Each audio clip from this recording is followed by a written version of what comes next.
Bonjour tout le monde et bienvenue dans ce vlog du dimanche. J'espère que tu es au frais avec cette canicule parce que 36, 38, on fait comme on peut, mais alors 42, ça commence à devenir un peu compliqué, on va pas se le cacher. Aujourd'hui, j'avais envie qu'on fasse un petit point ensemble. Tu sais, en début d'année, on se fixe souvent des objectifs. On a plein d'envies, on a plein de projets, on est motivé à bloc. Et puis forcément, la vie avance, les choses changent, nos priorités évoluent. Alors aujourd'hui, j'avais envie de regarder avec toi ce que j'avais prévu pour cette année. D'ailleurs, j'avais fait une vidéo à ce sujet-là. Ce que j'ai réussi à mettre en place, ce qui a changé et ce que j'ai envie d'ajuster pour la suite de l'année, car on est actuellement à la mi-année.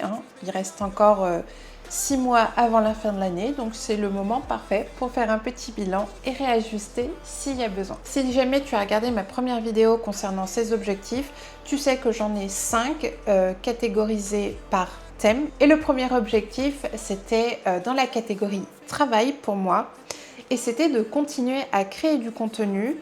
Je partais de zéro l'année dernière, donc mon objectif pour cette année, c'était de continuer à créer, de continuer à apprendre et de m'améliorer. Et du coup, bilan de mi-année, j'ai continué de publier, j'ai continué d'améliorer mes vidéos, à tester des nouvelles choses, à tester des nouveaux concepts, des manières de faire différemment, autant que ce soit dans ma manière de filmer que de monter mes vidéos, mais aussi ma manière de faire les voix off. J'essaye d'être beaucoup plus intuitive et je sens vraiment une évolution, une amélioration au fur et à mesure que je pratique au final. Surtout quand je compare avec mon contenu de 2025, pour moi c'est clair et net, il y a du progrès. C'est plus agréable à regarder, c'est plus fluide. Je me trouve aussi plus naturelle dans ma manière de faire, donc c'est plutôt positif comme bilan de mi-année.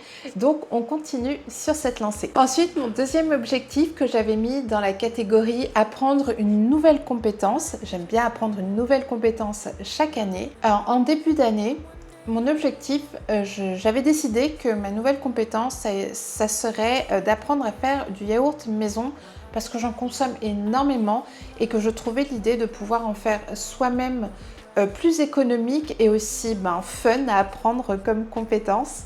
Sauf que ça ne s'est pas passé comme prévu, les amis. La fonction de mon appareil qui me sert à faire plein d'autres choses, et du coup il a une fonction yaourt, ne fonctionne pas. Ou du moins je n'arrive pas à la faire fonctionner. Je n'ai pas encore déterminé la vraie raison de pourquoi ça ne fonctionne pas, mais j'ai essayé en bidouillant un peu et du coup vu que la fonction ne s'active pas correctement, ça ne fonctionne pas et ça me fait faire du gaspillage de lait plus qu'autre chose.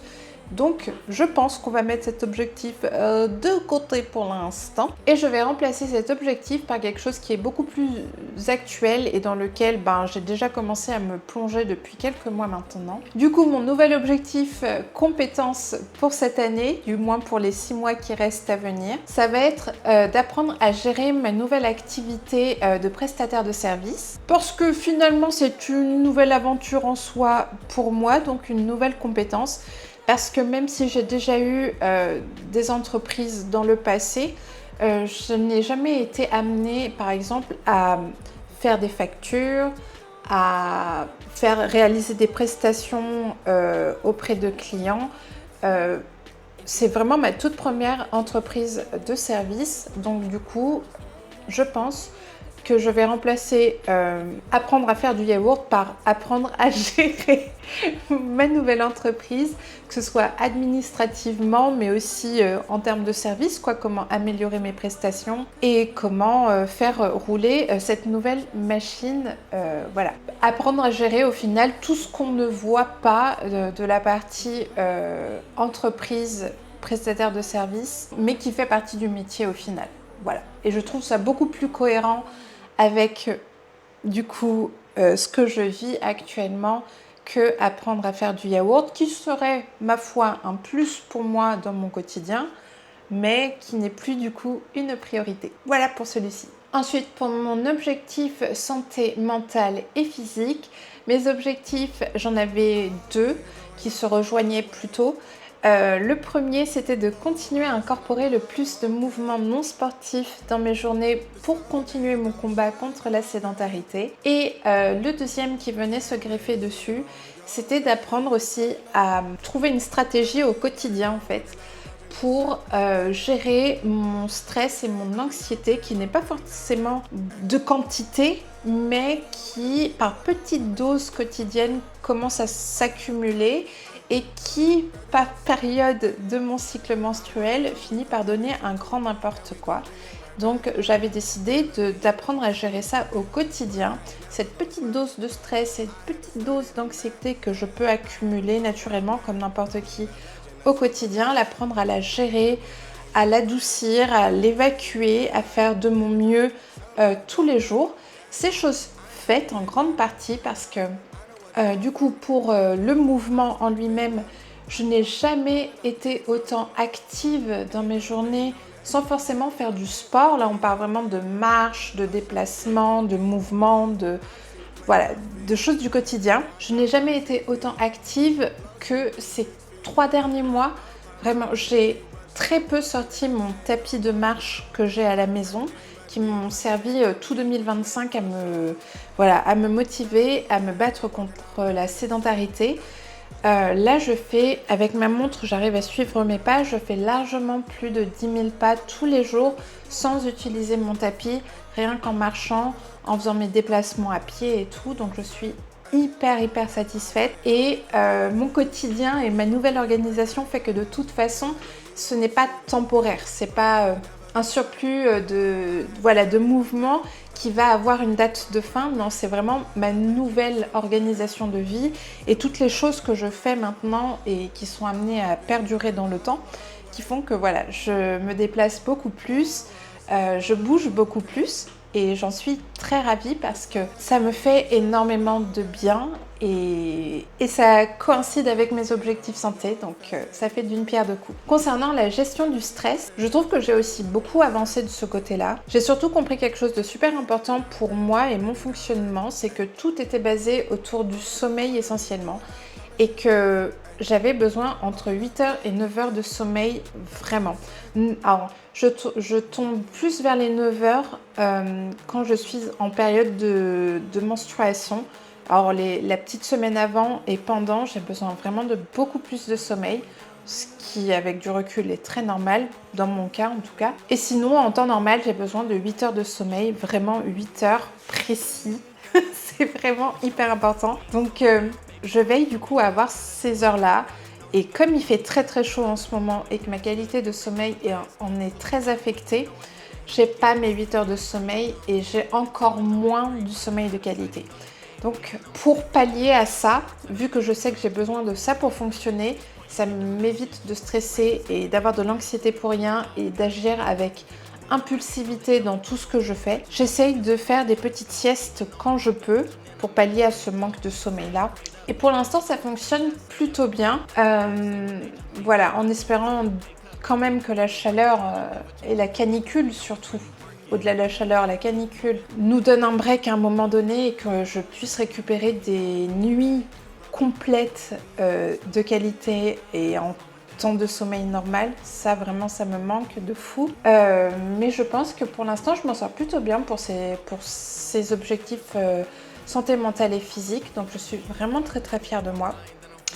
Donc, à continuer et à faire perdurer. Mon quatrième objectif en début d'année concernant les finances, c'était de reconstruire mon épargne de précaution que j'avais totalement fumée pour acheter en fait en 2025 mon matériel qui me permet de créer des vidéos.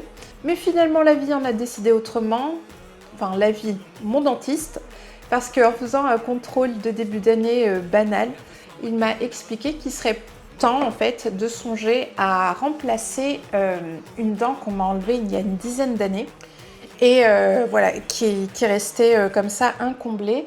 Il m'a expliqué qu'en fait ça déséquilibrait la force qui était répartie dans ma bouche et qu'avec le temps ça pouvait faire des dents qui allaient bouger en fait et de manière assez néfaste pour ma santé. Donc il m'a expliqué ça très bien. J'ai compris l'urgence, il n'exagérait pas du tout, c'est un vrai sujet. Donc voilà, j'ai commencé la première partie de l'opération il y a quelques semaines, il y a 2-3 semaines. Donc là, j'ai encore les points de suture dans la bouche. La première partie, c'est mettre la vis dans l'os, mettre les points de suture, attendre que tout ça cicatrise. Et dans quelques mois, je devrais y retourner pour qu'ils me mettent l'implant final. Donc autant vous dire que ça a un prix tout ça. On est aux alentours de 1005 € totalement de ma poche. Donc c'est pas donné, mais c'est nécessaire. Donc je le fais. J'ai déjà payé la moitié, donc il me reste encore la moitié à payer. Du coup, fatalement, ça repousse mon objectif de recréer mon épargne de précaution parce que je n'ai pas non plus une entrée d'argent qui est énorme pour pouvoir mettre de côté pour mon épargne de précaution et gérer cette dépense imprévue pour mes frais dentaires. Donc pour l'instant, je vais me focus sur mes frais dentaires et dès que ce sera fait, donc ce sera fait un peu avant la fin de l'année, je commencerai du coup à ce moment-là à mettre un peu de côté pour recréer mon épargne de précaution qui est hyper importante pour moi. Voilà, donc au final cet objectif est gardé mais juste déplacé un peu dans le temps et du coup sera toujours d'actualité en 2027. Et pour mon dernier objectif que je place dans la catégorie couple, j'avais mis comme objectif en début d'année, sachant que mon chéri a ouvert sa boutique le mois dernier, d'essayer de trouver du temps avec lui pour qu'on fasse une nouvelle expérience à deux ou explorer un coin qu'on n'a jamais exploré ensemble. C'est chose faite. On a même renouvelé ça plusieurs fois depuis et on était très heureux, très satisfaits, plein de souvenirs et je pense qu'on aura finalement l'occasion de le faire encore plus d'une fois avant la fin de l'année. Donc c'est assez chouette parce que moi j'avais vraiment peur que tu vois cette année soit compliquée pour nous. Il allait être plus engagé sur sa boutique et moi sur mes projets personnels et au final en fait c'est vrai, hein, on passe beaucoup moins de temps ensemble parce qu'on est très occupés par notre travail, chacun de notre côté, mais ça crée un manque qui fait que dès qu'on peut, on saisit, quoi, même si c'est 1 heure, 2 heures, on les saisit et on fait un truc ensemble et voilà, on en profite encore plus et au final, voilà, on arrive très bien à s'en sortir et c'est tout ce que je nous souhaite pour toutes les années à venir, sachant qu'on est tous les deux hyper épanouis dans nos activités respectives et que voilà, on adore en parler ensemble, on adore échanger dessus, se donner des idées, se soutenir, etc. Donc ouais, ça fait une nouvelle dynamique dans le couple, mais qu'on arrive très bien à gérer. Et voilà, du coup cet objectif est toujours d'actualité et est quasiment déjà entamé et va être continué d'être accompli d'ici la fin d'année. Donc je suis très contente concernant cet objectif-là aussi. Et voilà pour mon bilan de mi-année concernant mes objectifs de début d'année. J'adore faire cet exercice parce que je trouve que c'est tellement simple quand tu finis une année de culpabiliser sur tout ce que tu n'as pas accompli, tout ce que tu n'as pas réussi à faire ou tout ce que tu aimerais faire et que tu n'as pas eu le temps tout simplement de le faire ni l'occasion. C'est facile en fait de se culpabiliser, de s'en vouloir, alors que cet exercice en fait ça te permet de réajuster les choses. On est des êtres humains, nos vies évoluent, il y a des situations auxquelles on ne s'attendait pas qui peuvent arriver dans nos vies et se donner le droit en mi-année de faire un petit bilan, de réajuster, de dire ben ça finalement c'était pas ma priorité, ben ça finalement je pensais que ça allait être une priorité alors que maintenant voilà on arrive à mi-année, je m'en fiche totalement et j'aimerais plutôt faire ça. Je trouve que c'est un plutôt bon exercice tu vois pour rester cohérent avec soi-même et focus sur des choses qui vont nous apporter du bonheur de façon générale et de pas se laisser voilà de côté soi-même au final et de se faire rouler dessus par la vie et d'arriver en fin d'année et d'être encore triste et culpabilisé. Pour moi, réajuster ses objectifs, c'est pas du tout abandonner, au contraire, c'est bien se connaître et être très intelligent. Pour moi, réajuster ses objectifs, c'est pas du tout abandonner, c'est apprendre à écouter où est-ce qu'on en est aujourd'hui, au moment où on fait le bilan, être cohérent avec soi et continuer d'avancer. Je serais vraiment curieuse de savoir où est-ce que tu en es concernant tes objectifs. Est-ce que tu fais toi aussi des bilans de mi-année comme ça pour réajuster si besoin? Est-ce que tu arrives à garder le cap sur tes objectifs? Est-ce que tu te fixes des petits paliers intermédiaires entre le début et la fin de ton objectif pour quand même t'encourager et pouvoir constater quand même tes progressions? Est-ce qu'il y a des choses qui te faisaient envie en début d'année et qui, comme moi, ne sont plus des priorités pour toi en milieu d'année, que tu as remplacé par autre chose? Dis-moi tout en commentaire et je lirai ça avec grand plaisir et on pourra échanger ensemble du coup sur ça. Dans tous les cas, j'espère que cette vidéo t'aura plu et t'aura donné des idées d'organisation concernant tes objectifs. En attendant la prochaine vidéo, je te dis prends soin de toi toujours car tu es ta priorité. Je te fais des gros bisous et on se retrouve dimanche prochain. Bye bye. Don't play in the day amusement if we try, we ain't dying. Never sleep, never sleep, never.